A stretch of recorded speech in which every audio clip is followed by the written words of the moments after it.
¿Qué tal? ¿Cómo están? Muy buenas noches. Gracias por su sintonía. Soy Eduardo Arévalo y esto es Debate y tenemos el gusto de recibir esta noche de viernes en los estudios a Claudia Ortiz, diputada de la Asamblea Legislativa por el partido Vamos, a quien le damos la más cordial bienvenida. Claudia, gracias por acompañarnos. Gracias, Eduardo. Muy buenas noches. Buenas noches a los amigos televidentes en este viernes. Qué gusto acompañarles en este final de semana y pues va a ser también un placer hablar de los temas de país. Así es, Claudia. Hay varios temas que vamos a abordar esta noche. Hay poco más de un año de la actual legislatura. A su criterio, ¿qué ha caracterizado a esta legislatura? Bueno, lo que vimos el 1 de mayo ha caracterizado a esta legislatura. El rompimiento del orden constitucional. Porque el 1 de mayo, y bueno, decir también que el 1 de mayo fue mi primer día como diputada, ¿verdad? Y el primer día del partido Vamos con funcionarios en la Asamblea Legislativa. Conmigo como la primera diputada del partido. Y bueno, sabíamos que íbamos a un panorama complejo, a ser minoría, ¿verdad? Pero hemos estado decididos desde siempre a ser una minoría propositiva, una minoría que hace señalamientos y que puede hacer críticas, pero siempre constructivas con la propuesta a la par y convencidos de llegar a la Asamblea Legislativa a ser la voz, los ojos y los oídos de la población. El 1 de mayo, al hacerse la destitución de la Sala de lo Constitucional y la destitución del fiscal general, que yo digo eso fue grave, pero lo más grave fue haber nombrado inmediatamente en el mismo acto nuevos funcionarios para que ocuparan esos cargos de manera ilegítima, totalmente ilegítima, inconstitucional, sin ningún proceso de evaluación. Entonces, y yo lo decía ese día, ese 1 de mayo en la Asamblea Legislativa, bueno, ¿y estos cargos quién los va a ocupar? ¿Vamos a hacer lo mismo del pasado de poner gente sin un proceso adecuado? Pues ni siquiera hubo un proceso, simplemente ya estaban listos para asumir esos cargos y ahora las consecuencias las estamos viendo ya durante todo este año. Ya no existen instancias que puedan ser un poco independientes. Nunca hemos tenido una total independencia judicial ni en la fiscalía, y eso también desde Vamos y en lo personal también lo he venido criticando desde hace muchos años. Pero hoy por hoy la situación es muchísimo más marcada de plegarse estas instituciones al poder, sobre todo el partido oficial. Entonces eso marcó todo lo que venía más adelante. ¿Qué más ha marcado esta legislatura? Desde mi punto de vista ha habido un abuso de la dispensa de trámite, por ejemplo. Ya hemos perdido la posibilidad y que esperábamos que a partir del 1 de mayo de 2021 hubiese una asamblea legislativa que hiciera las cosas diferentes. La discusión legislativa en las comisiones. Bueno, vamos a hablar de eso. Pleno, vamos a hablar. Las dos cosas son importantes, Eduardo, porque la Asamblea Legislativa, el Parlamento, es para que a través de la discusión, del debate, que no tiene que ser de un debate de 10 años de una misma ley, no, pero el debate permite que las leyes que entren salgan mejores, salgan con mejoras, se revisen cosas que podrían generar incertidumbre jurídica por una palabrita. La responsabilidad que tenemos es grande. Una palabra puede cambiar el sentido de todo, puede generar que alguien lo metan preso por una acción que no necesariamente es ilegítima, o puede generar que alguien le violenten sus derechos a la propiedad. Todo eso es nuestra responsabilidad como funcionarios de la Asamblea Legislativa. Pero lo que estamos viendo es que la mayoría, alrededor del 70% de las iniciativas que se aprueban en la Asamblea Legislativa entran desde el Ejecutivo. Y que pasan nada más, si pasan a comisión, nada más es para escuchar a los funcionarios y felicitarlos y volverlos a felicitar. Muy raras veces hay un debate. Han habido algunas iniciativas que sí han permitido escuchar a otros sectores de la sociedad, ha habido un poco más de discusión, se han incorporado algunas cosas de la oposición, pero es una mínima proporción. La mayoría entran de parte del Ejecutivo con un mínimo debate, o bien lo que estamos viendo todos los días que hay plenaria en este país, se meten piezas por dispensa de trámite. Todos los martes o todos los miércoles, todos los días que hay plenaria, eso se da. Entonces, y hay decisiones importantes. La ley Bitcoin, por ejemplo, se aprobó el mismo día que entró a la Asamblea Legislativa. No nos dimos cuenta, ahí sí, miren, nos agarraron de sorpresa, por no decir otra cosa, ¿verdad? Nos agarraron de sorpresa con la ley Bitcoin. El presidente lo anunció en un evento en Miami a través de un video. Habló con tweets en inglés, pero la ciudadanía nos dijo hasta que ya habían tomado la decisión que íbamos a empezar a tener este mecanismo como moneda de curso legal y que no ha tenido mayores beneficios. Decisiones también muy complicadas como la llamada ley Alaví, ¿verdad? Esa ley que permitía legalizar todas las irregularidades que hubo en compras públicas en la Asamblea Legislativa. Cosas muy cuestionables realmente. O nombramientos que hemos visto también de funcionarios como magistrados, como fiscal general, como procurador general, presidente del Tribunal de Ética Gubernamental, donde no ha habido realmente un análisis de los perfiles, una evaluación objetiva y garantía de que son personas independientes del poder. Al contrario, ¿sabe qué le preguntan a los funcionarios? ¿Y usted está de acuerdo con la decisión que tomó esta Asamblea Legislativa de hacer esto y lo otro? ¿Y usted qué opina de la decisión del presidente de...? No, están buscando con ese tipo de preguntas que haya simpatía, que haya una concordancia, digamos, ideológica, no que haya independencia. Ahora, la correlación legislativa, que eso obviamente pues lo dio la población que fue a votar dijo, queremos que quede de esta forma la Asamblea Legislativa, pues ha permitido eso, porque si necesitaran 5 votos, 10 votos, sí hubiera debate, considero yo, en la Asamblea para buscar ese acompañamiento para aprobar ciertas iniciativas, pero no. Al no tenerla, ¿o no? No, esa es una idea que nos están vendiendo el discurso oficial. No, me refiero a lo que ocurre actualmente. Lo que ocurre, pero que la población haya dado una mayoría no significa que van a violentar la voluntad popular de hacer un buen trabajo. La legitimidad o lo que dice, claro que es democrático porque la gente eligió esa proporción. Pero no es correcto cuando los diputados se suben, los diputados oficialistas se suben en ese argumento de decir como la gente nos dio la mayoría, nos mandó a no tener que dialogar, a no tener que negociar, a no tener que buscar otro tipo de opiniones afuera de la Asamblea Legislativa para tomar decisiones. Porque la gente no los eligió para apretar un botón nada más en automático. Mire, yo no voto en automático. Al haber cumplido un año de legislatura, hice mi rendición de cuentas en la Asamblea Legislativa y expliqué cuáles son los criterios que utilizo para votar a favor, en contra o abstención. Porque no voto todo en contra y eso es algo que también lo repiten miles de veces. Y no es cierto, en muchas cosas se acompaña. ¿Y qué ha acompañado, Claudia? ¿Algunas iniciativas del gobierno? Sí, mire, hemos acompañado aquello, y esos son de los criterios que tenemos para votar a favor. Mire, si se amplían derechos, votamos a favor. Si hay una legislación que lo que busca es ampliar un derecho, votamos a favor. Si se están atendiendo necesidades urgentes de las personas, también votamos a favor. Y también si vemos que hay, por ejemplo, un préstamo o un proyecto donde la institución que hace el préstamo es seria y aplica controles digamos, suficientes para garantizar que no va a haber un mal uso de los recursos públicos o que hay un proyecto que está bien planteado o una ley que está bien planteada, que se están sugiriendo más recursos, pero todo parece en orden. Votamos a favor porque queremos lo bueno para el país, ¿verdad? Por ejemplo, la ley de trasplantes, también la ratificación de los convenios de la OIT, votamos a favor.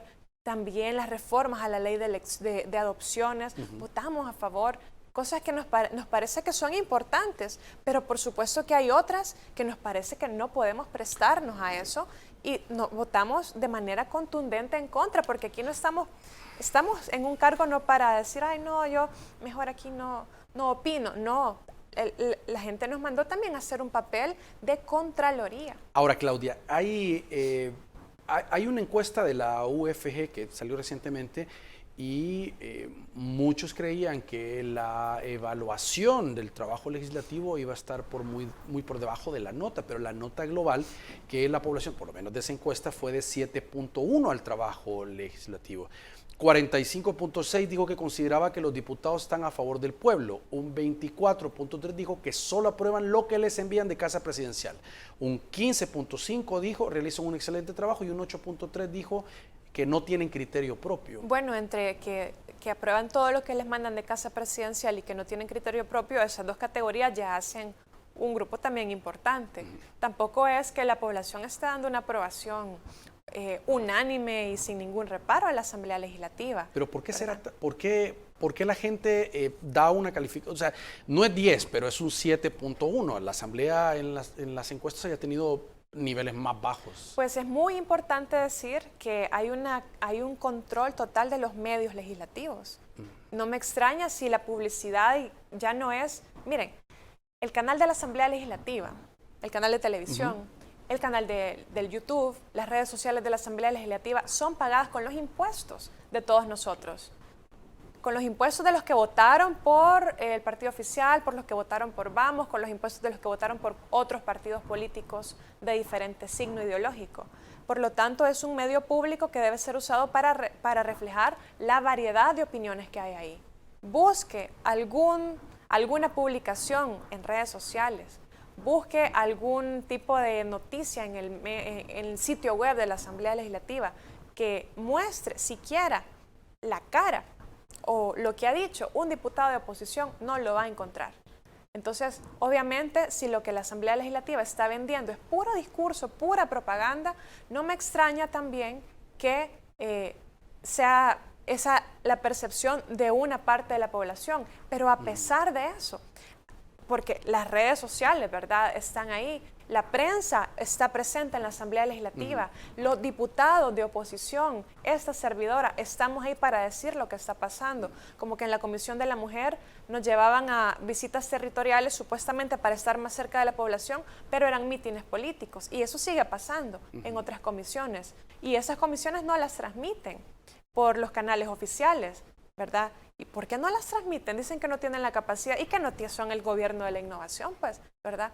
Entonces, no me extraña, y hay que decir también que hay muchos temas importantes para la gente que no están siendo tocados por la Asamblea Legislativa.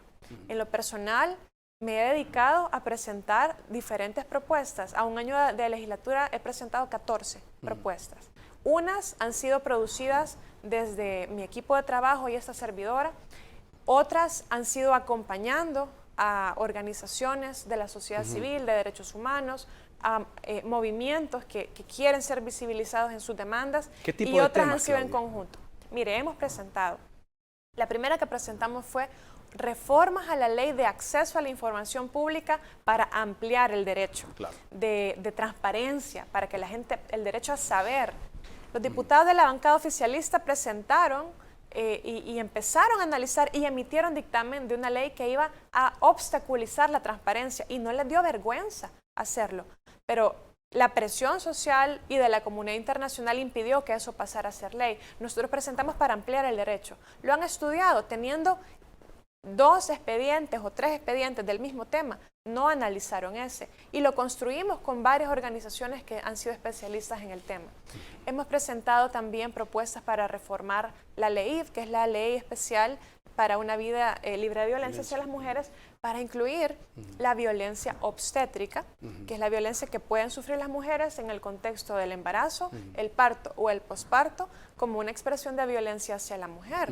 Y hay muchos casos de eso. Creemos que es una propuesta que podría complementar la ley Nacer con Cariño. Correcto. Por ejemplo, ¿verdad?, que está muy bien y nos parece una iniciativa importante que genera nuevos derechos, pero necesita mecanismos para hacerlos cumplir. Hemos presentado también en ese marco de esa ley que la discriminación laboral hacia mujeres que son madres también o que están embarazadas también sea una expresión de violencia. Presentamos otra propuesta para establecer que haya una cuota alimenticia mínima del 30% del salario mínimo en sector servicios, que sea... Es decir, que ningún acuerdo en la Procuraduría o a nivel judicial de cuota alimenticia sea menor de eso, porque no puede ser que hayan cuotas alimenticias de $10, $20. Claro, ¿verdad? es irreal. Claudia, vamos a hacer una pausa y vamos a continuar hablando de las propuestas que ha presentado con su equipo de trabajo a la Asamblea Legislativa. Vamos a la pausa, por favor, acompáñenos, ya regresamos.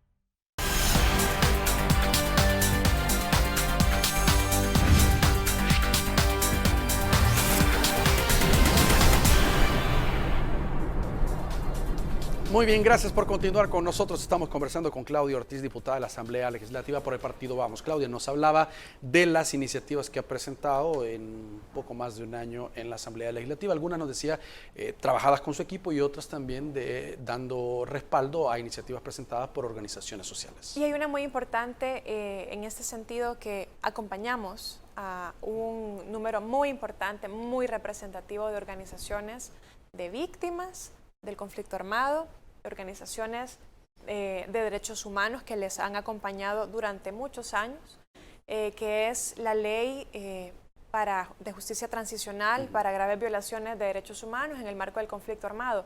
Esta ley ha sido presentada ya por cuarta vez en la Asamblea Legislativa. Cada vez que la vuelven a presentar, ellos y ellas le van incorporando mejoras, ¿verdad? Las madres del Comité de Madres, las organizaciones de víctimas también, de presos políticos durante la guerra, las organizaciones que les dan acompañamiento, se ha ido mejorando y adaptando actualizando, digamos, ¿verdad?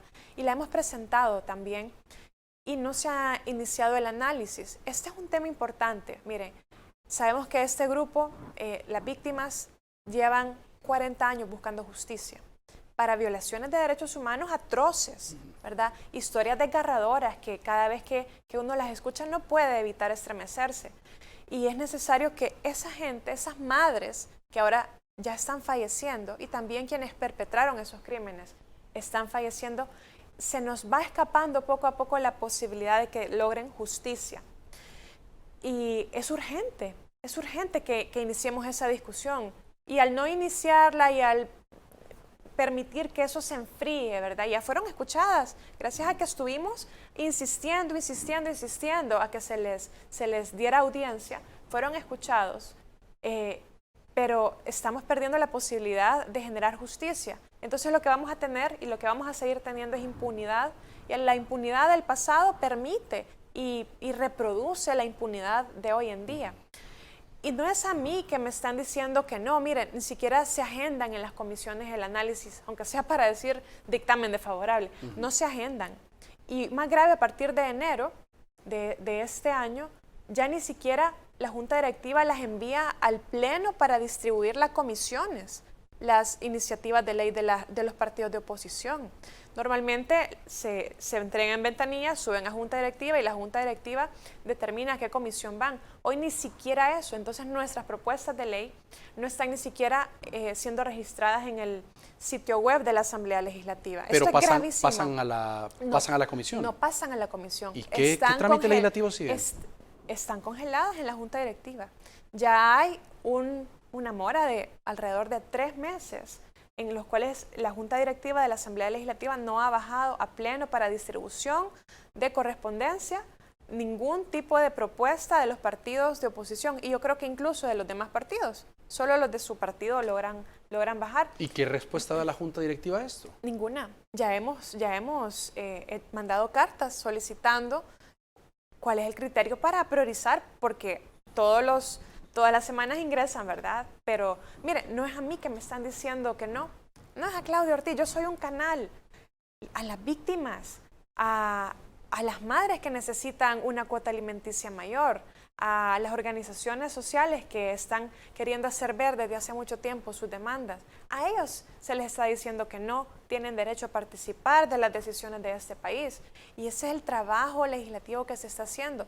Todo muy concentrado en una agenda dictada por Casa Presidencial, por el Ejecutivo. Vemos diputados en las plenarias hablando sobre un dictamen y ni siquiera están diciendo lo que realmente dice el dictamen. Muchas veces los discursos dicen cosas totalmente diferentes de lo que está planteado o no es explicado de manera adecuada, ¿verdad? Es muy superficial. Entonces no hay un debate, no hay posibilidad de que se mejoren las leyes, no pasa nada de la oposición y no es por nosotros, ¿verdad? Nosotros estamos ahí, yo estoy ahí haciendo un trabajo con mucho amor por el país, con mucho compromiso, pero es la gente que necesita que sus necesidades también sean tomadas en cuenta. Ahora, Claudia, hay que hablar también de temas aprobados en la Asamblea Legislativa que generan noticia o que han están en la palestra. Por ejemplo, el régimen de excepción. Usted votó por el régimen de excepción en la primera oportunidad, y en las prórrogas o la extensión que se ha aprobado, ¿ha acompañado con sus votos? Nunca, nunca, nunca. De hecho, en el primer decreto de régimen de excepción, yo me encontraba incapacitada por COVID-19, no pude asistir, pero sí a través de las tecnologías, pues hice saber mi postura y la de mi partido respecto del régimen de excepción, porque veíamos venir lo que está pasando actualmente. A ver, no es el primer régimen de excepción de esta administración. Sí, ha sido la primera vez que ha habido regímenes de excepción en décadas en el país, ¿verdad? La primera fue durante la emergencia sanitaria. Hubo régimen de excepción, la Asamblea lo decretó tal cual. Aplicaba hasta cierto punto, pero hubo abusos. Hubo gente que falleció en centros de contención, hubo gente que ya había cumplido su periodo de cuarentena y pasaron 50 días privados de libertad, ¿verdad? Entonces hubo muchos abusos en el contexto de la emergencia sanitaria. Sabíamos que iba a haber un comportamiento similar. Entonces no dimos los votos con la primera renovación por esa razón, porque ya habían registros de personas fallecidas estando recluidas en los centros penitenciarios. Muchas denuncias de personas inocentes que fueron detenidas sin ninguna prueba, sin ningún tipo de proceso adecuado, ¿verdad? Personas cuyos familiares presentaban las pruebas de su inocencia y no eran escuchados, ni siquiera se les daba información. Entonces, muy difícil dar la tercera también aprobación, más cuando salió a la luz la investigación del periódico digital El Faro, que ha dado un seguimiento muy importante a lo largo de las décadas, ¿verdad? A diferentes negociaciones que han tenido gobiernos o partidos con los grupos del crimen organizado. Y hoy día se repitió la historia. Se repitió la historia porque han salido a la luz nueva evidencia, ya había evidencia y algunos indicios, nueva evidencia de que la administración actual y funcionarios de la administración actual estaban en contacto y negociaban beneficios ilícitos, beneficios ilegítimos con cabecillas o con líderes del crimen organizado. Entonces, ante esto, nos parecía que el régimen de excepción es un régimen hipócrita, porque un régimen de excepción para mantener el orden en una sociedad es la medida más extrema que se puede tomar, la más extrema que jurídicamente se puede tomar. Pero si no extraditamos a líderes cabecillas que Estados Unidos está pidiendo para que enfrenten la justicia, si estamos escuchando que hay audios verificados científicamente de que funcionarios del gobierno actual están haciendo ese tipo de prácticas y facilitando que se evada la justicia por parte de estos líderes de crimen organizado, ¿por qué estamos tomando una medida tan extrema si no hacemos lo menos, que es perseguir a los delincuentes? Claudia, hacemos lo más, ¿verdad? ¿Cuántas prórrogas más serían necesarias para que el gobierno o las autoridades de seguridad pues puedan decir: ya tenemos controlada la situación en El Salvador, tenemos controlados los territorios, estos grupos han sido erradicados o controlados en nuestro país, y se levanta esta medida? O habrá, porque algunos dicen, van a continuar las prórrogas en la Asamblea Legislativa, podríamos cerrar el año así. Eso hay que preguntárselo a las autoridades del Gabinete de Seguridad. ¿Cuánto más es necesario? Pero ¿por qué es necesario? Es la pregunta. No solo cuánto más es necesario, porque hay que preguntarnos, ¿es necesario? ¿Es necesario? Yo creo que no es necesario tener un régimen de excepción para perseguir criminales. Ya hemos visto cómo, y hay diputados que lo han aceptado en la plenaria pasada, que el Plan Control Territorial fracasó después de varios millones, cientos de millones de dólares, ¿verdad? Más de 100 millones de dólares y 3 años de implementación del Plan Control Territorial. ¿Por qué no ha funcionado? ¿Por qué en un fin de semana hubo un repunte de homicidios tan atroz? Es decir, que no había capacidad realmente de evitar que los grupos criminales le hicieran daño a la población. ¿Por qué fracasó el Plan Control Territorial? Existió el Plan Control Territorial. Entonces, todas estas preguntas que no han sido contestadas, que solamente lo que vemos es publicidad, vemos datos, pero nunca supimos cuáles eran los indicadores de que el plan iba a tener éxito, y es evidente que no tuvo éxito y se ha tenido que tomar esta medida. Por lo tanto, desde mi punto de vista, simplemente hay un aprovechamiento de una situación de control hacia la población. Por supuesto que hay criminales, por supuesto que hay que perseguirlos. Nadie los está defendiendo, los están defendiendo los que los ayudan a escapar. Vamos a una arista del tema. 7.99 es la calificación que la población dio en la encuesta de la UCA, Sí. hoy es la de la UCA, al régimen de excepción. ¿Por qué esta calificación? Pero también Esa las encuestas percepción. hablan de que la gente no tiene la información de en qué consiste jurídicamente el régimen de excepción. Es que es evidente que la gente va a aprobar el hecho que en este momento hay más tranquilidad. Hay una percepción de mayor seguridad ciudadana. Eso es bueno, es necesario que la gente tenga seguridad ciudadana, por supuesto. Pero también hubo una percepción similar de mayor seguridad cuando inició la implementación del Plan Control Territorial. Y se cayó. ¿Por qué se cayó? Porque volvimos a entrar, según parece, ¿verdad?, en el mismo ciclo de tregua, rompimiento de la tregua y repunte de violencia. Ese ciclo lo tuvimos antes en los gobiernos de Funes, por ejemplo. Lo tuvimos luego en el siguiente gobierno. Lo vimos con el Plan Control Territorial, ¿verdad?, que hubo una percepción bastante prolongada de seguridad mayor, ¿verdad? Pero luego eso se cayó y en cuestión de par de días se volvió a controlar.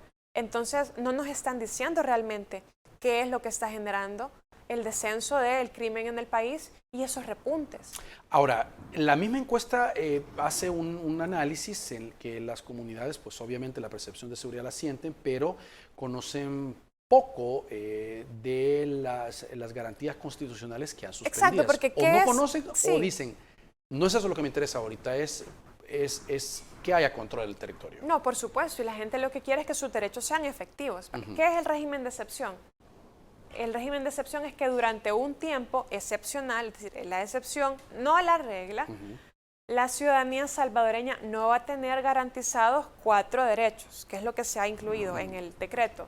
Derecho de reunión, derecho de defensa, detención administrativa de solo 72 horas, ahora aplica de 15 días, y la inviolabilidad de las comunicaciones, o sea, que no nos estén espiando por acá o nuestras llamadas.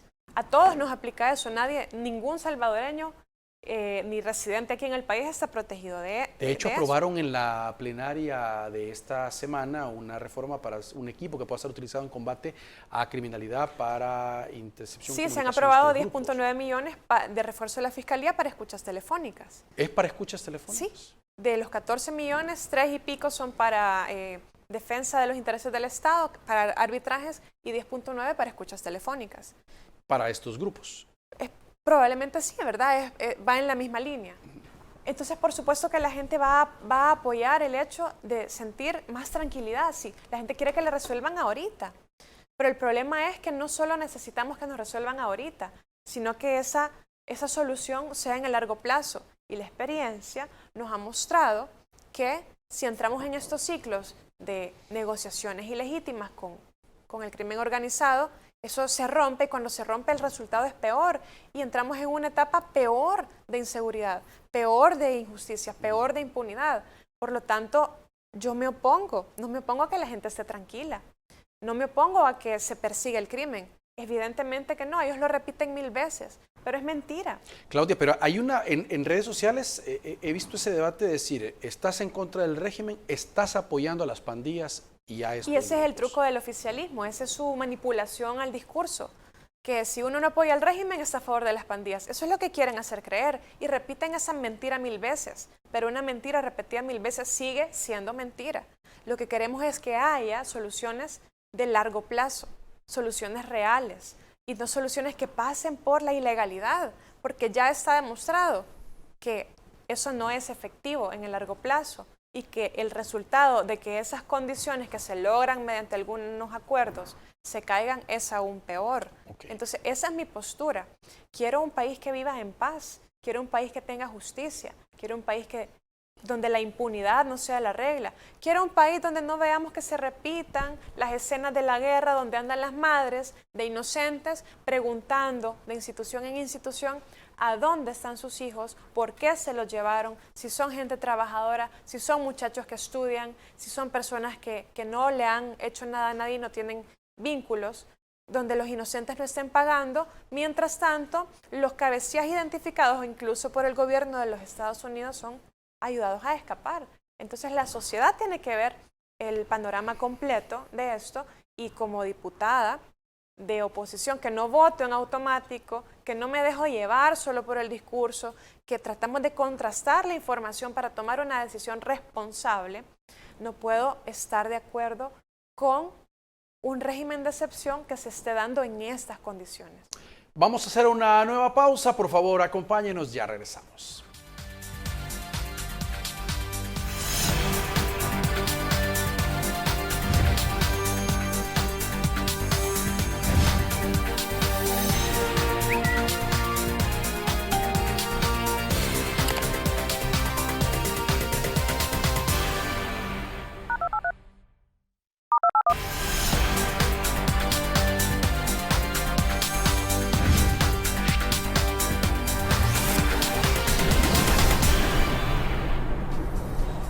Muy bien, gracias por continuar con nosotros. Vamos a continuar conversando esta noche en debate con Claudia Ortiz. Y Claudia, también hay que hablar un tema de las encuestas y vamos a hablar sobre los niveles de aprobación del presidente de la República, Nayib Bukele, que siguen siendo muy altos, 8.34 según la encuesta, y decía que un 72% de los encuestados de la Universidad Francisco Gavidia, estamos hablando de la UFG, en la encuesta decía apoya la reelección presidencial, que es un tema que ha estado en la palestra, Claudia, en el último tiempo.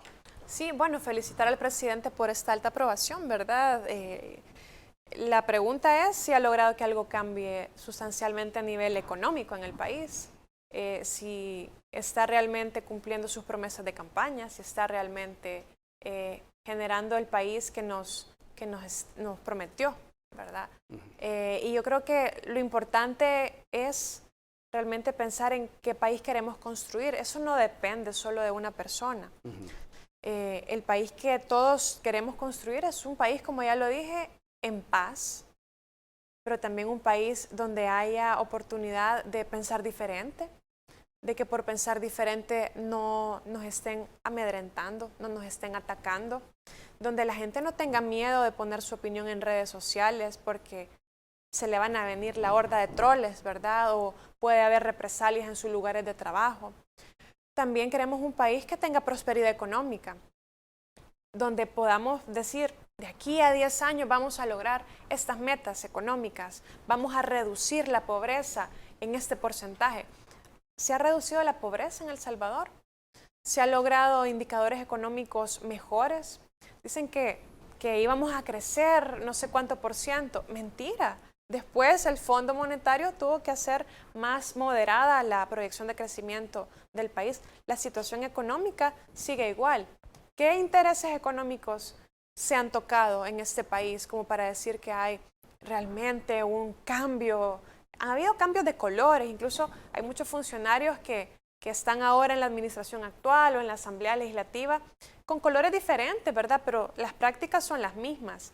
Entonces, la forma de hacer política no ha cambiado. La forma en la que el Estado se relaciona con la economía o hace cumplir la ley tampoco ha cambiado. Entonces, por lo tanto, felicitar al presidente porque ha logrado una alta popularidad, pero el país que nos prometió todavía no lo vemos, ¿verdad? Está en el tintero el tema de este 72% que hasta hizo la pregunta la UFG, que decían que apoyaban la reelección presidencial. Porque ese es un tema que está en el tintero. El presidente no lo ha dicho, pero algunos funcionarios se han dicho, debería ir por la reelección, algo que en la Constitución no está, en nuestra Constitución no está avalado, aunque algunos hacen otro tipo de interpretación de lo que la norma jurídica establece. Quienes hacen otro tipo de interpretación son los abogados que están usurpando funciones en la Sala de lo Constitucional, que fueron puestos el 1 de mayo en una situación que no tenía ningún proceso, ninguna evaluación. Ya los tenían listos pues esa noche para asumir el cargo, ¿verdad? Entonces, si ellos mismos los pusieron y ellos están dando el aval, o sea, no me extraña, ¿verdad? Yo creo que debería ofendernos a muchos que nos estén queriendo ver la cara de esta manera, diciendo, no, es que sí se puede reelegir el presidente si la Constitución dice que no, ¿verdad? La Constitución claramente, y ninguna de las 14 constituciones que ha tenido El Salvador, o sea, es nuestra tradición constitucional, lo ha permitido. Y no ha habido ningún presidente en El Salvador que se haya podido reelegir. Han habido quienes han querido, pero no lo han podido hacer. Vamos a romper esa tradición que nos ha permitido como país que no volvamos a las épocas en las cuales una persona pasaba 14 años en el poder, por ejemplo. ¿Por qué no es saludable que se reelija a alguien? Porque ya si estamos hablando de que hay una gran concentración de poder y la Constitución prohíbe la reelección y también la elección de quienes estén en el círculo familiar más cercano, es porque no vivimos en una monarquía. No queremos un rey que transmita el poder de manera hereditaria, ¿verdad? O que esté ahí por siempre. Porque el poder corrompe. El poder tiene que oxigenarse, tiene que caminar. Miren, si el proyecto del partido oficial es tan popular y tan bueno, y que no tienen más gente pues que pueda asumir ese rol, yo aceptaría, por supuesto, en una elección democrática que haya una reelección del partido, pero de la misma persona, con el círculo alrededor, ¿verdad? O alguien del círculo cercano que la Constitución prohíbe, eso va a generar una degradación cada vez peor de las condiciones del país, porque ¿qué estamos viendo en Nicaragua? Es que la misma historia, ¿verdad? La sala dijo que se podía reelegir, entonces él se reeligió y ya va por un tercer periodo, me parece a mí, lleva décadas, o sea, mucho tiempo, más de una década en el poder. ¿Qué vemos? Que ya es dueño de un montón de empresas, es dueño de la mitad del país, el señor, ¿verdad? De Nicaragua. Está asilando corruptos de nuestro mismo país. Es un país aislado de la comunidad internacional, un país que no sale de la pobreza, sino que la pobreza está cada vez más cruda ahí y que ya la cooperación internacional ya se ha ido de Nicaragua, ya casi no hay cooperantes que permitan ayudar en algunos proyectos a la población porque ya no quieren dejarlos ni siquiera opinar. Entonces hay que vernos también en ese espejo de que algo sea popular no significa que sea lo más conveniente, ¿verdad? Ahora, Claudia, hay algunos que dicen, bueno, si quieren que los tiempos han cambiado, que ya debe de verse otros países que es un poco mayor los periodos presidenciales, que se haga una reforma. Hagamos una reforma, pero siempre que demos más poder, si vamos a dar más años, estamos dando más poder. Tenemos que balancear por otra parte. ¿Qué otro mecanismo vamos a hacer? Vamos a generar, si hubiera una reforma, para hacerle un contrapeso a ese poder, ¿verdad? La posibilidad de destituir a un presidente si ese presidente no hace un buen trabajo. Y otros países tienen tal vez más años a nivel presidencial o permiten una reelección. Por ejemplo, en Estados Unidos, que tanto se cita el ejemplo, bueno, la Constitución de ellos lo permite, tienen otra tradición jurídica, pero el Parlamento, el Congreso puede hacerle impeachment al presidente si hace algo ilegal, algo inadecuado. Y ya han habido casos, ¿verdad?, de que se active el mecanismo o que incluso se destituya a un presidente por eso. Entonces, realmente aquí no se trata de que pongamos toda la fe ciega en X persona. Se trata de qué país queremos construir y qué condiciones alrededor, ¿verdad?, generamos jurídicas, económicas, políticas, sociales, para ponernos de acuerdo en qué vamos a impulsar en conjunto como país. Yo creo que el tema económico, el tema de la economía no formal, tantísimos hermanos salvadoreños que cada día trabajan durísimo de sol a sol, pero no tienen prestaciones sociales, no tienen seguridad social, no tienen acceso a pensión, no tienen acceso a servicios de salud adecuados y son el 70% de la actividad económica del país. ¿Por qué no nos enfocamos ahí, por ejemplo, en la economía no formal? ¿Por qué no nos enfocamos en generar empleos de mayor calidad? ¿Por qué no nos enfocamos en proteger nuestros recursos naturales y también en el tema de la alimentación? Tanto se habla que puede haber una crisis alimentaria por todo lo que está pasando actualmente en el mundo. ¿Por qué no le apostamos a reactivar realmente la agricultura? Hay muchos casos de corrupción que hemos visto en el marco de la emergencia sanitaria, alrededor de los paquetes agrícolas o de los paquetes alimentarios. Hemos visto también cómo se le ha apostado a comprar granos en el exterior y no a los productores locales. Los productores locales están teniendo serias críticas y serias demandas también. Están pidiendo, incluso hay organizaciones que están pidiendo que se declare una emergencia a nivel de la agricultura. ¿Por qué no estamos viendo esa situación? ¿Qué medidas vamos a tomar para eso también? Esos temas hay que debatirlos también. Muy bien, tenemos que hacer una nueva pausa, por favor, acompáñenos. Vamos a hablar también del trabajo de Vamos y las proyecciones que se tienen de cara a las próximas elecciones y como partido político. Ya regresamos.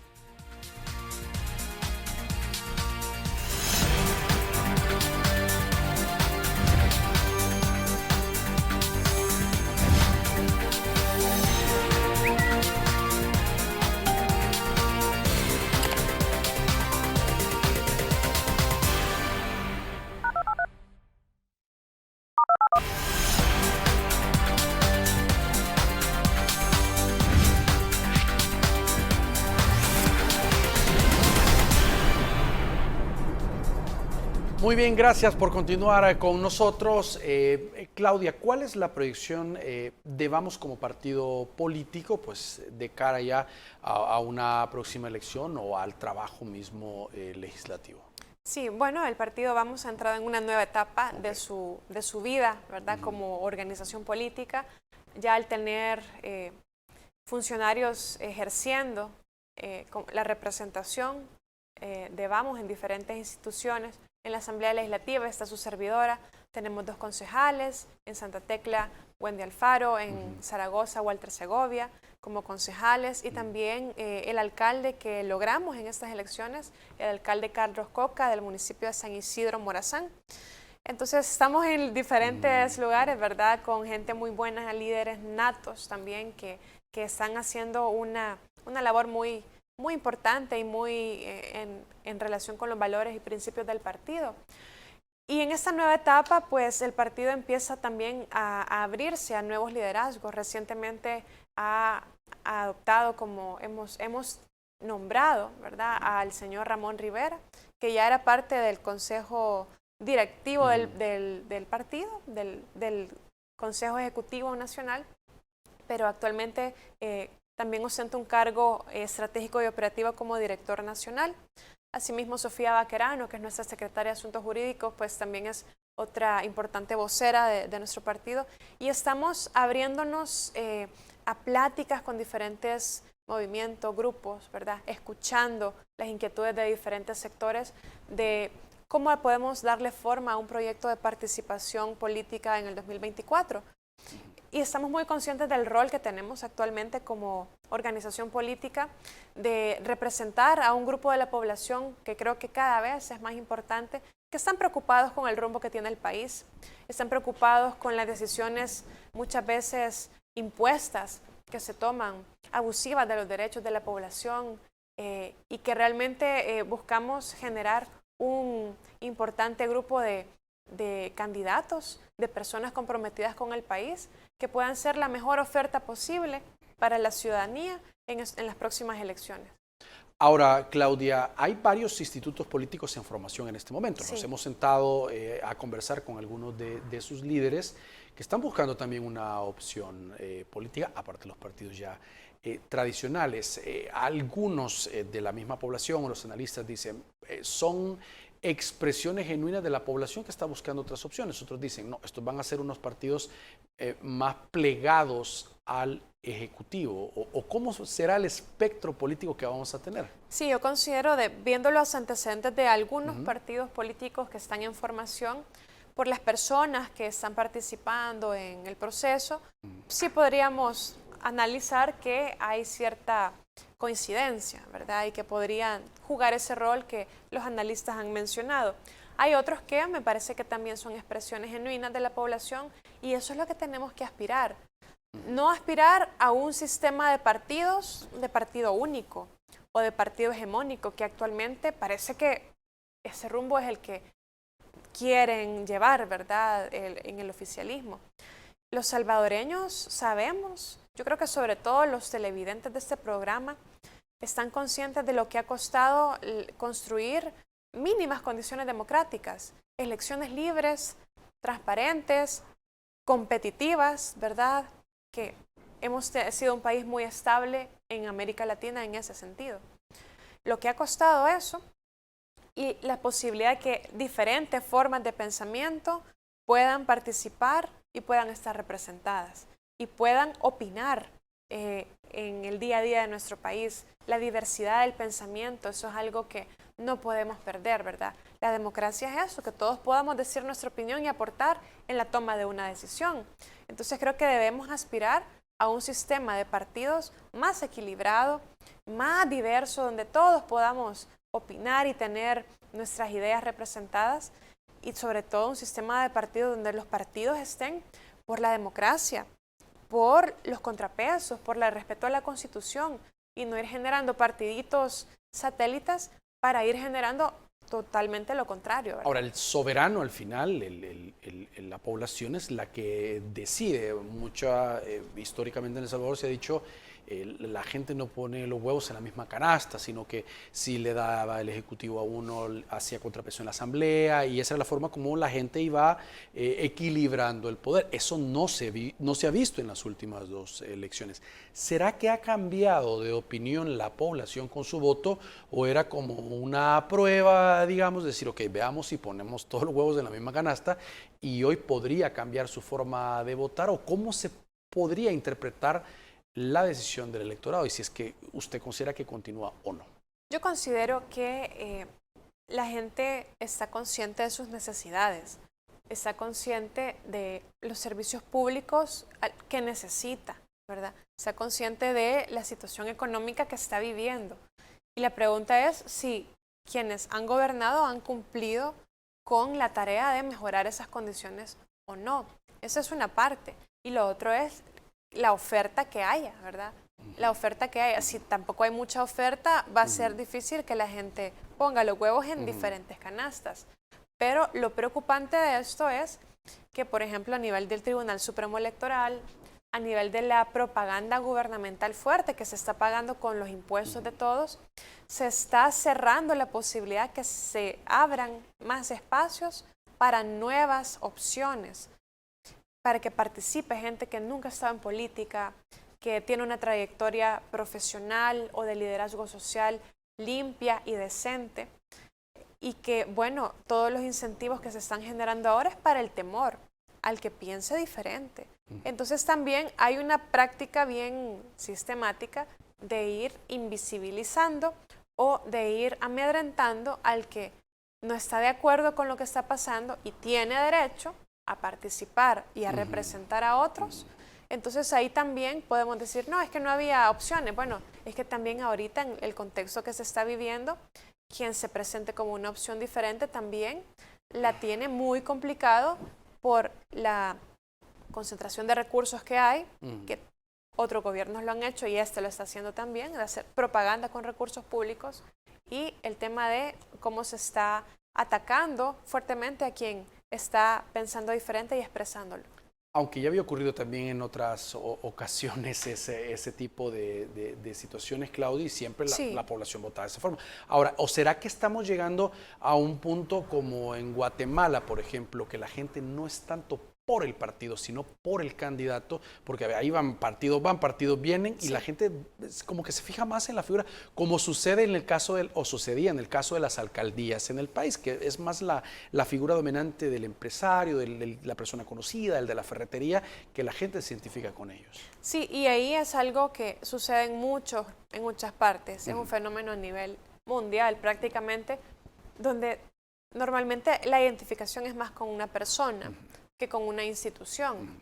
Pero las instituciones, los partidos, son importantes. Y tal vez esto no sea muy popular, porque los partidos en El Salvador le han dejado mucho que desear a la población, ¿verdad?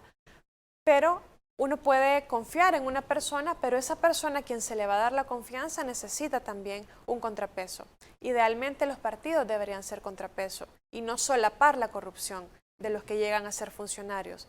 Los partidos deben ser también el mecanismo de control para jalarle un poco la pita cuando el funcionario está haciendo cosas por fuera. Por ejemplo, yo como funcionaria del partido Vamos, en Vamos tienen la obligación de que los funcionarios tenemos que dar un informe de lo que estamos haciendo.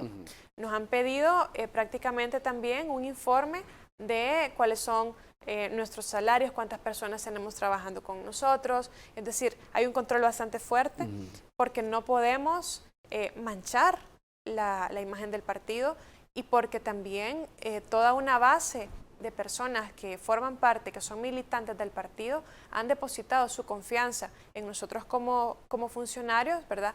Nosotros le representamos tanto a la ciudadanía como al partido. Entonces, por lo tanto, necesitamos un control. Pero ¿qué hemos visto en el país? Los partidos solapando la corrupción de sus funcionarios.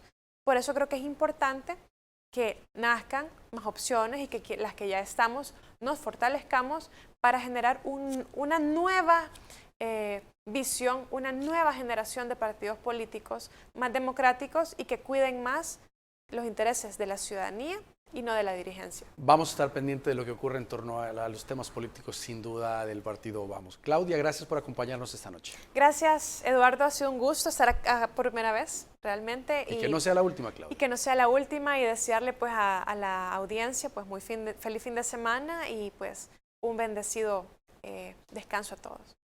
Y gracias a ustedes por su sintonía. Como decía Claudia, que descansen, que disfruten su fin de semana y recuerden su cita con nosotros el próximo lunes. Los esperamos.